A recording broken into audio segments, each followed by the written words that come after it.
Okay, but you have also been missing in several functions, including even receiving the president as he came back from Germany. You have always gone to the airport to receive him. This time around, we didn't see you. We saw the Interior Cabinet Secretary. What has happened, Sam, is that I always align my diary with that of the president all the time. And as long as I am aware of his functions, I align accordingly. So sometimes, if I'm not aware, I'm not able to align because I also have my own program.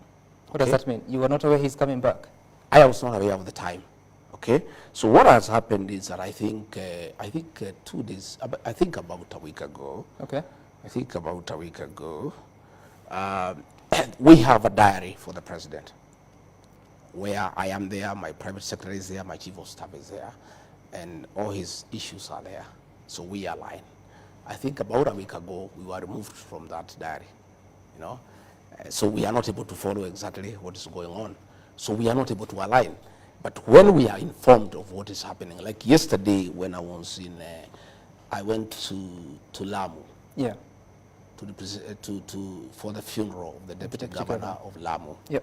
Who is a good friend of mine, and I am also in charge of intergovernmental relations, so matters devolution are my purview. When I was there, a letter came that I am needed at State House for the swearing in of the Inspector General of Police, but I was already in Lamu. Yeah. So it was not logistically possible for me to leave Lamu and attend. So when I'm aware of where the president is at what time, I'm always there. If I am not aware, then there's nothing I can do about it. Your team has been recently kicked out or removed from the diarization of events between your office and the office of the president? Yes, that is true. And my reading of it, there's some mischief. First, let me tell you some. I am a very obedient public officer. I was a man in uniform, and I have tremendous respect for the president and his office. And I will be the last person not to attend events by the president or to go late.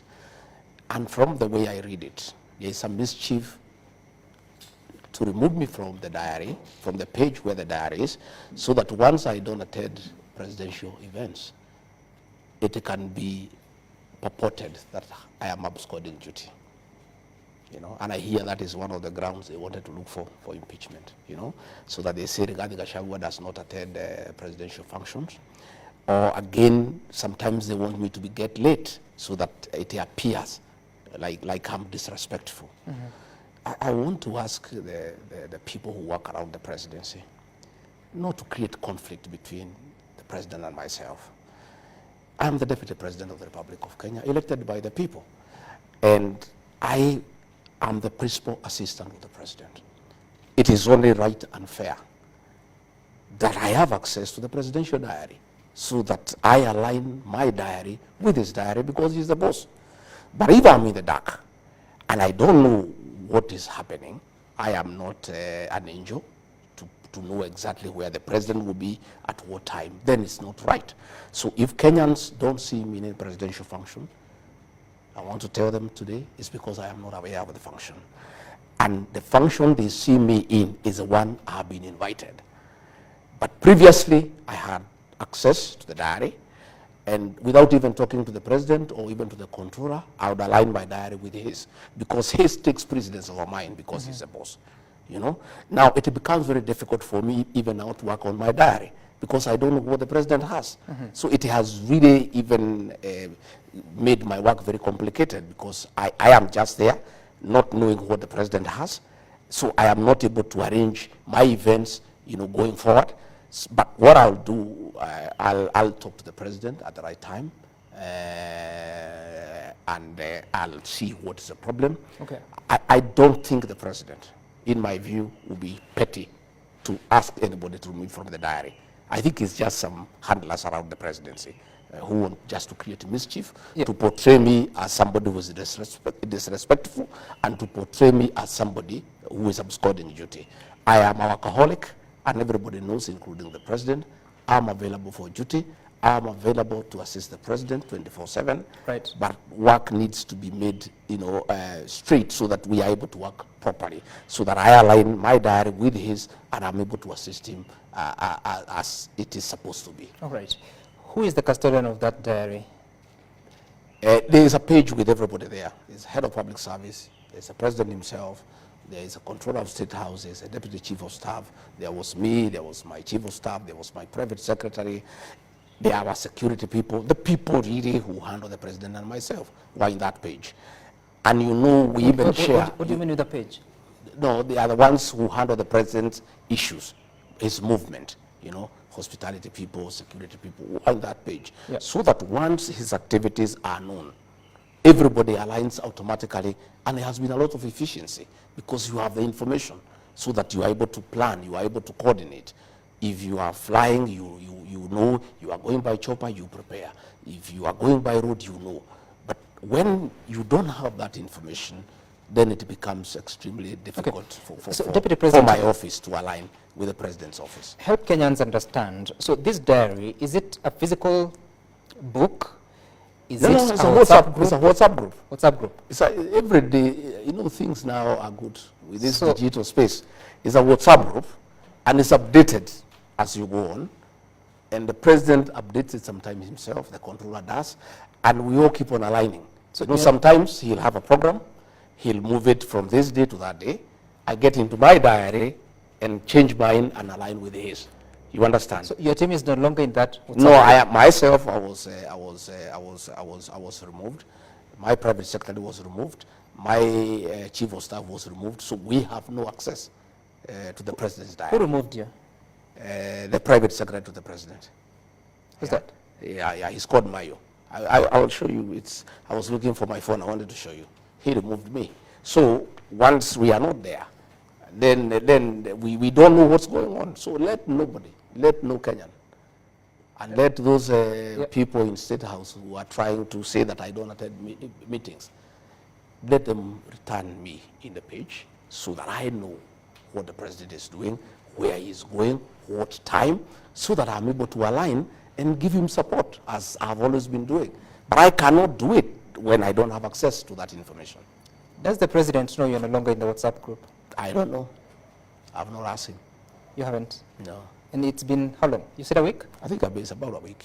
About a week? About a week. And you haven't spoken to him about it? No, I've not spoken to him about it. To be truthful, initially I thought it's a little bit petty. Okay. But now that the matter has been raised, and I have seen Kenyans have been asking, and I have seen some mischievous bloggers in State House trying to insinuate that I'm absconding duty, I have decided to give this information to the people of Kenya in the spirit of the truthful man, a man who speaks the truth, so that the people of Kenya know exactly why I'm not in those functions.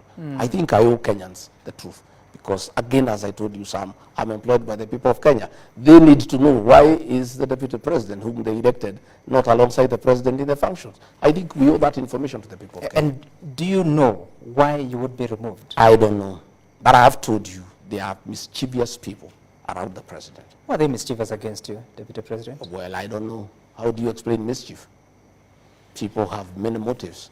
People have many motives. They are mischievous people trying to create a wedge between me and the president. And it's been going on for a while.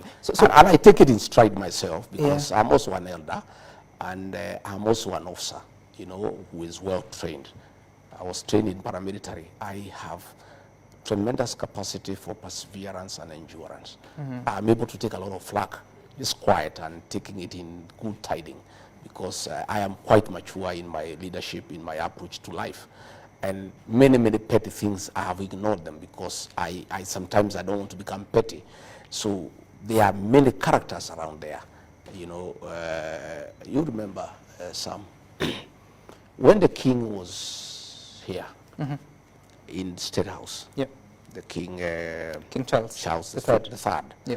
I think the president had sent me, I think, to Berlin or to Brussels. I'm not sure. I can't remember exactly to which country. And so when the king was in State House, I was missing. Okay? A blogger who works for the president created a Photoshop. And I know you can remember. just for mischief and to demean me, created a Photoshop that, you know, the king is here working with the president. Then there was a window there, and Rigathi Gachagua had been locked in that window, and he actually circulated on his blog until Kenyans complained, and he brought it down, just to demean the deputy president. And these are people who work for the president. And you wonder why. Why? How come you work for the president? You want to demean his deputy. And I told them, I raised it with them, the head of communication. I said, you think you are demeaning the deputy president? You are not. You are demeaning the president. If there is a perception that the president has locked his deputy in a room somewhere so that the king does not see him, who looks bad in this situation? It's the president who looks bad. So there are many people around the president who are very petty, who are full of mischief, and who are hell-bent on creating conflict within the presidency. I would like to ask the people who work for the president to be honorable and decent people. Let the deputy president have access to the president's diary, unless the president himself has expressly given instructions that he doesn't want his deputy to have access to his diary. If that is the case, I'll accept it. Is it a possibility? I don't think it's a possibility. I don't think President William Ruto would go that down. But if then I am not reinstated, now that I have brought it in the public and the president will know about it. Yes. If I'm not reinstated, then it follows. It is clear. And then the instructions that says a lot about your relationship with the president. You just said that because you've raised it in the public, now the president will know about it. What happened to the two of you? I don't know. You were very happy on the day of inauguration.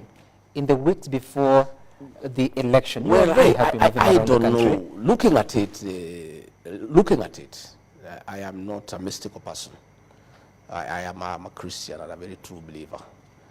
But I think it looks like there is a jinx around this office of the deputy president. And President William Ruto had a very rough time with the President UHURU Kenyatta. Right. But luckily for him, he had 5 years to work, and work very well without any disturbance. President William Ruto gave a promise, a commitment to the people of Kenya. When he was complaining the way he was persecuted, he was mistreated, he was demeaned, he was harassed, he gave a commitment to the people of Kenya that under his watch, if they elect him as president, his deputy will never be demeaned, his deputy will never be harassed, his deputy will never be persecuted, his deputy will never be disrespected, and his deputy will be facilitated to work and work well. For the first year, that happened, and I'm grateful to him because he did not allow anybody to disrespect me. He did not allow anybody to interfere with my work. But the second year, I must tell you, that is happening. You know, cabinet ministers have been abusing the deputy president. Just the way it was happening during the time of UHURU Kenyatta. You remember Tobiko called President William Ruto a clerk. Matiang'i wrote him a message that called him an idiot, and people disrespected him. People were intimidated, people were harassed, and President William Ruto made a commitment to the people of Kenya that if he is elected president, it will never happen that his deputy will be disrespected. Today, the deputy president is abused by people hugging on his car, and the president is quiet. Cabinet ministers have been abusing the deputy president, the president is quiet. The president has given many promises to the people of Kenya. Some of them he has not been able to fulfill them because of the difficult economic situations that we are in, and it's understandable. But there's one promise he gave to the people of Kenya that requires no finance. It requires nothing. It requires him to be a gentleman and keep that promise. The promise he gave the people of Kenya, that under his presidency, his deputy will not be abused, his deputy will not be disrespected, his deputy will not be intimidated, his deputy will not be persecuted, his deputy will not be harassed. That, I think, the president, my boss, owes that to the people of Kenya to honor that promise so that Kenyans can trust him and he can win the trust of the people of Kenya, because this is something within his purview. He requires no funding, he requires no financing, he requires no urging. It's a commitment he gave. And he also gave it to me, right, with my wife and my children, when he asked me to be his running mate. I sat with him and my wife and my children, and we asked him, we have seen what you have gone through. If our father becomes your deputy, will he be taken through what you are taken through? And he gave us as a family a very firm commitment that that will never happen. I'm asking President William Ruto, my boss, please keep your promise to the people of Kenya. Stop those people who are abusing your deputy. Stop those ministers who are demeaning your deputy. Don't allow the criminal justice system to harass and intimidate your deputy the way you are intimidated. If you cannot keep the other promises to the people of Kenya, at least this one is a very simple promise. Be a good man. Be a good Christian. Keep that promise, President William Ruto, because that is a commitment you gave to the people of Kenya, and you gave me that promise in front of my wife and children that you will never allow anybody to demean me, to disrespect me, to harass me, to persecute me, to intimidate me, to coerce me. That is a commitment that you gave. I ask you, Mr. President, keep that commitment. Are you frustrated? I'm not. I am, let me tell you, son, you don't know me. Many people don't understand Rigathi Gachagua. Rigathi Gachagua is a seasoned leader who has seen many ups and downs. I underwent hell in the last administration to support President William Ruto. Cases were fabricated against me for studying with President William Ruto. My wealth was confiscated for studying with William Ruto. But I'm a very, very, very principled man. I stood with him to the last man. I never expected this to happen. You know, my family is devastated. You know, that this can be happening to their father. A man who went out of his way to start with President William Ruto and make sure he is elected president, and took the flag for it. And I say, even if there is a jinx around this position, at least President William Ruto was allowed to do his work for 5 years without interruption, without harassment, for 5 years. I've only done 1 year. And what is happening to me is worse than what happened to President William Ruto. I asked President William Ruto, please allow me to work. Allow me to work for the remaining 3 years. Let me serve the people of Kenya. Okay.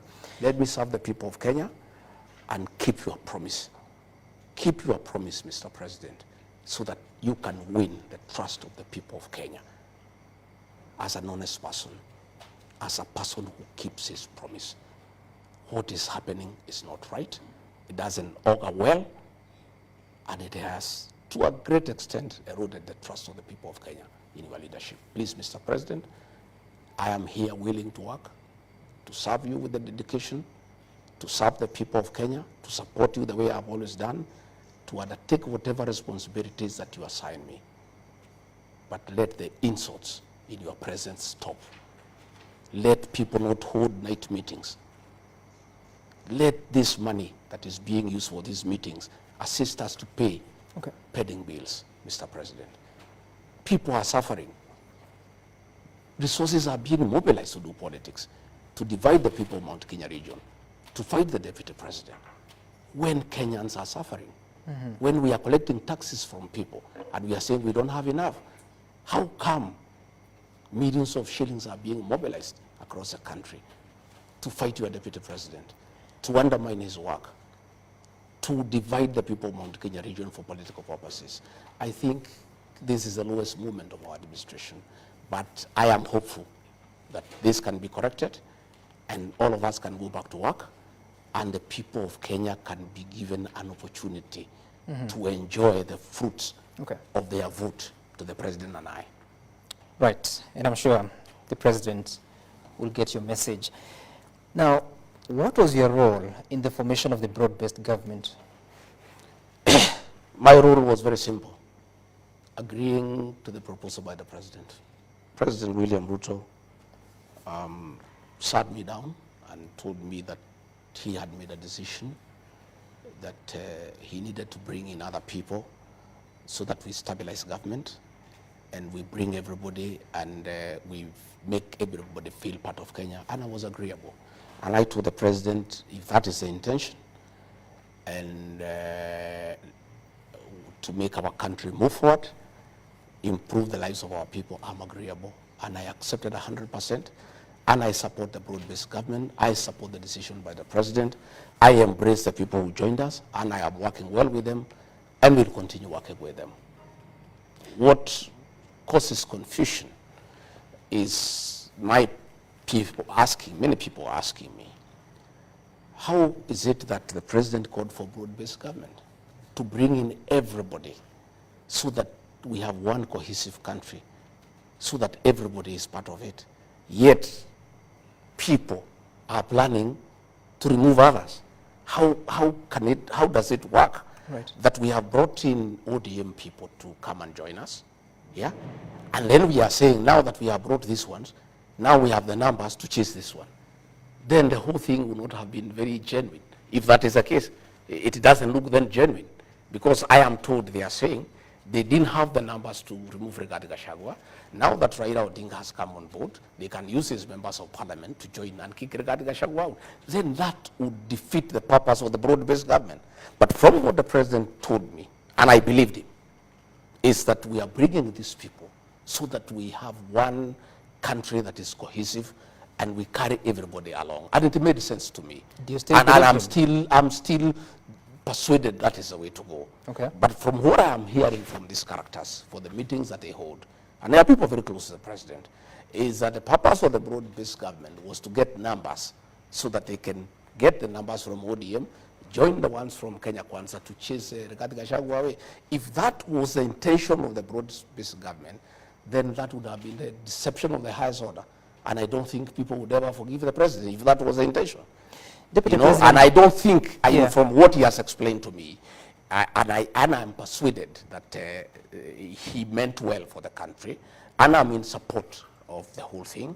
But if it turns out that the purpose of the broad-based government was to get numbers from ODM to join and put them together with the UDA to impeach the deputy president, then the whole broad-based government would have been a deception.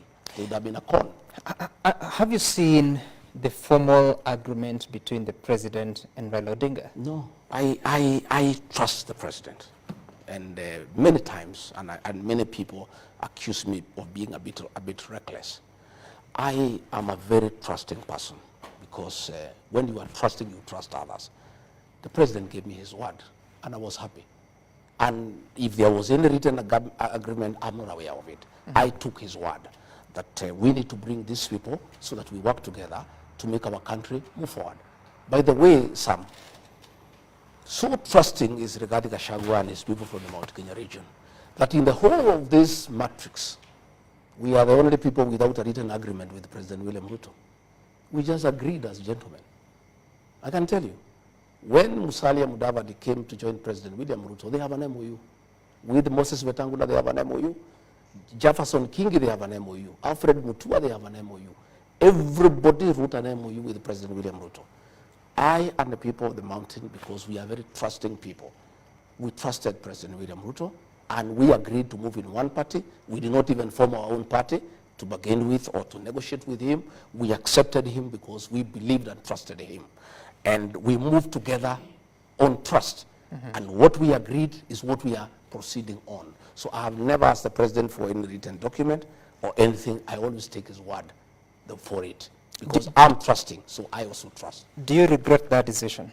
I don't regret the decision, but I have heard many of our supporters saying that it was an indiscretion on my part. I have not yet interrogated whether it was an indiscretion on my part or not. But many of our people, many of our supporters from the Mt.kenya region think that there was an indiscretion on my part. But I want to say I think I did the right thing, because trust is very important. And we gave President William our trust. We expect him to reciprocate that trust. Okay. And one of the ways for him to win our trust is to stop the humiliation of the deputy president. Okay. Deputy President, I think you've made that a point quite clearly. But tell me, even as you move ahead to now manage the broad-based government, You're out of the president's diary. You're not getting communication on the events he's holding. How then do you even coordinate the cabinet committees yourself? Have you chaired the committees since the reconstitution of the cabinet? No, I have not. I chair cabinet committees, and we used to have 6 cabinet committees. We have collapsed them into 2. We had a cabinet meeting, I think, on Tuesday, and we agreed we have 2 committees, one on governance, one on production, and I'll be chairing those committees unless advised otherwise. And those committees have been very good, Sam, and part of the work that I've done for this country and for the president. I've held 35 cabinet committees since we were sworn in, and we have prosecuted. You said how many? 35. 35. Cabinet committees, and we have prosecuted 333 agenda items. And what those cabinet committees do, they are very, very thorough and very, very interactive and very, very exhaustive, because we even invite PSs, we invite CEOs, we invite technical people, and we do interrogate business of cabinet in a very comprehensive manner, so that by the time we go to the cabinet that is chaired by the president, more or less most of the issues have been agreed on, and the president gives his thinking and he gives his direction, and sometimes he agrees, sometimes he doesn't agree with us, and give it to him. Where he doesn't agree with us, he convinces us and we get convinced.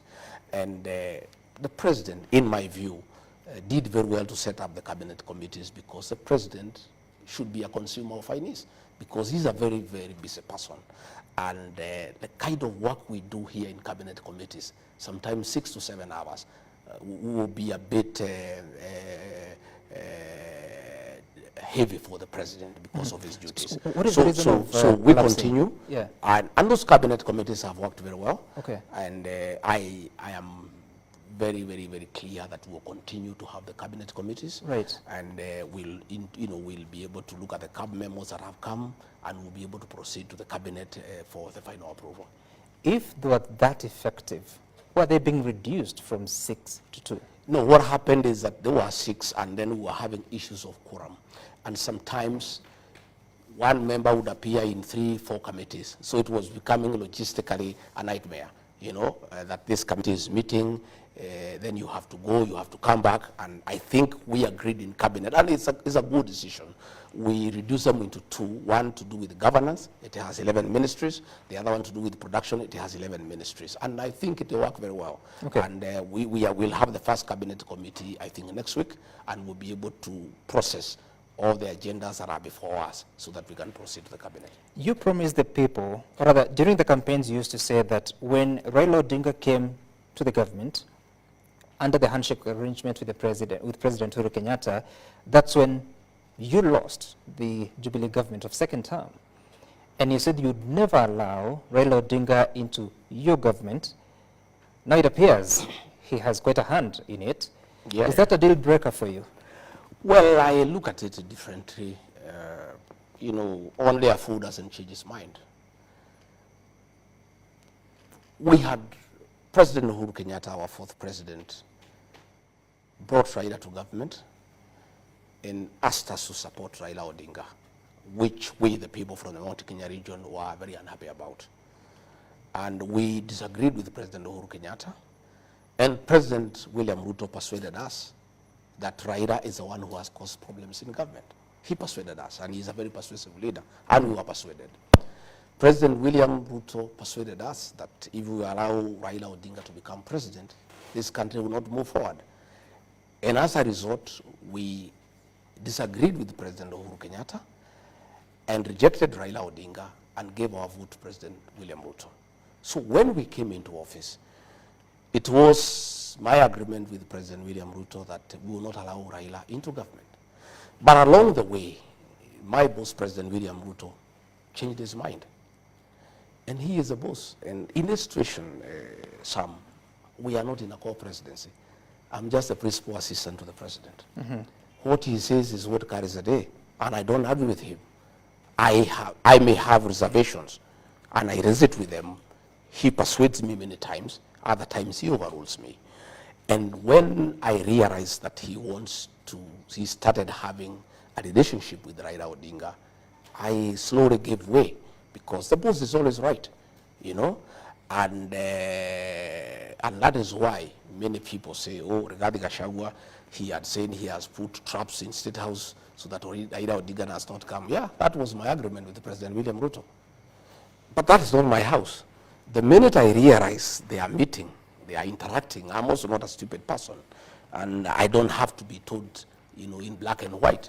I relaxed and I stopped even attacking Raila Odinga, and I let the president have his way. So by the time he decided to bring him into government, I had already formed an opinion that the president wants to work with Raila Odinga, and I was quite happy with it. In any case, my brother and long-time confidant, President Uhuru Kenyatta, had told us that Raila is a good man. President William Ruto convinced us otherwise. And we abandoned our son Uhuru Kenyatta, and we decided to go with President William Ruto. Now President William Ruto has told us exactly what President Uhuru Kenyatta had said, that Raila is a good man, we can work with him. If two presidents says a man is good, who are you to argue with him? So we have said, Raila Odinga is a good man, and let's work with him. Let's make him part of our political process, and let us build the country together. And I want to say, myself and my political base, the Mount Kenya region, have no problem whatsoever with Raila Odinga. In fact, what people are saying, and it's very interesting, they are saying a Mount Kenya king does not pronounce himself twice on a matter. Our son, President Uhuru Kenyatta, had pronounced himself on this matter. So that pronouncement carries the day. As we stand today, me and the mountain people are quite happy with Raila Odinga, and we don't have a problem with him whatsoever. And I can tell you, because it's important that I say so, myself and the mountain people feel very bad, that we punished Uhuru Kenyatta, we demeaned him, we told him off, we embarrassed him for telling us that Raila Odinga is a good man, and we were very, very brutal with him, and we really hammered him. It has come to our knowledge that it was very unfair, because his crime was to tell us that Raila Odinga is a good man, and we decided that Raila Odinga is a bad man, William Ruto is a good man. Now that President William Ruto has said Raila is a good man, that is why I apologize to Uhuru Kenyatta and his family. And I owed him an apology on behalf of the community, because what he had told us is what the president has told us. We had no business fighting him. We had no business disrespecting him. We had no business humiliating him. Right. So myself and the community, you know, owe Uhuru Kenyatta an apology. And I give that apology on behalf of the community. Okay. You know, and we said, you know, we know, because that's what he had told us. And we were very unfair to him because, so, you know. Knowing what you know today, would you have made a different decision if you knew that in 2022? Well, you cannot talk backwards. You know, I can't say what we would have done or not done, but things keeps on changing. Yeah, but now we are saying everybody is good. You've said that once the king pronounces themselves, the pronouncement stands. Does that mean Uhuru Kenyatta is still the king of the mountain? Oh, yes, yes. You didn't know? Uhuru Kenyatta is the undisputed king of the mountain. And what is your relationship with him? Good. Brotherly.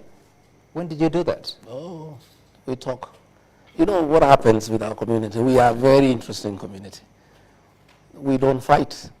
We fight very rarely. And when we do, when we realize we fought without a good reason, we patch up.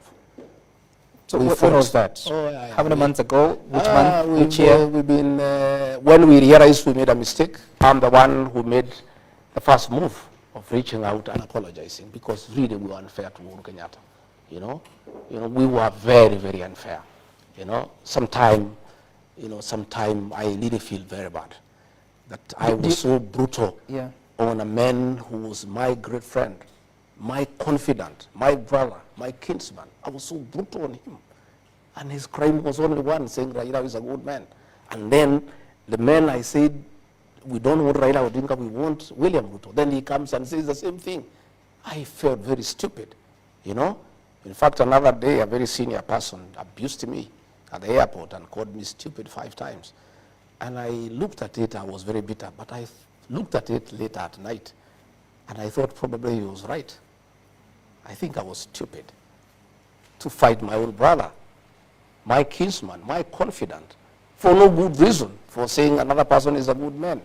I really regret what I did, and my community does regret, and we are very apologetic to the Kenyatta family. And what happens in my community is a saying that making a mistake is not bad, but repeating is unforgivable. And by the way, let me tell you some. From the experience of my community, myself and the leaders and the whole community fighting Uhuru Kenyatta, our son, a decision has been made by the community. In fact, it's a covenant. Never again shall the people of the mountain ever fight their own. When was that decision made? You know, the people, the Meru, the Embu, you know, they just talk slowly. That has been agreed on. And that's why you find when a few leaders are being told to fight regarding Gachagua, they are finding it very difficult because a decision has already been made. When? That, like almost a year ago. By who? By the community. In what forum? Don't worry. There are millions. You don't know our people. There are millions Our of people. Our people don't talk in meetings. They have a way of communicating. That is how they drove the British out of this land, you know, by communicating silently. There is a covenant among the Mount Kenya people that they will never again, ever be confused by anybody, be used by anybody to fight their own leader. They will never do it. And I also want to tell you, for the avoidance of doubt, for those who are trying to divide the Kikuyu, the Meru, and Embu, it's an exercise in futility. Those 3 are one. And finally, they will be one. And, you know, we have seen these things happen during the Azimio campaign. Mm-hmm. You use a lot of money, you call meetings, you call MCAs, you call people in tents, you give them money, you persuade them, they take your money. Finally, they make a decision. And you see what they did in 2022. I can tell you, this attempt to divide the Kikuyu, the Embu, and the Meru is an exercise in futility. You can spend billions, you can spend money, you can have meetings, night meetings in hotels, in where, in what forums. Okay. But finally, the people of the mountain are one, and they will never be divided, and they will not agree. They have made mistakes before, they will not repeat them.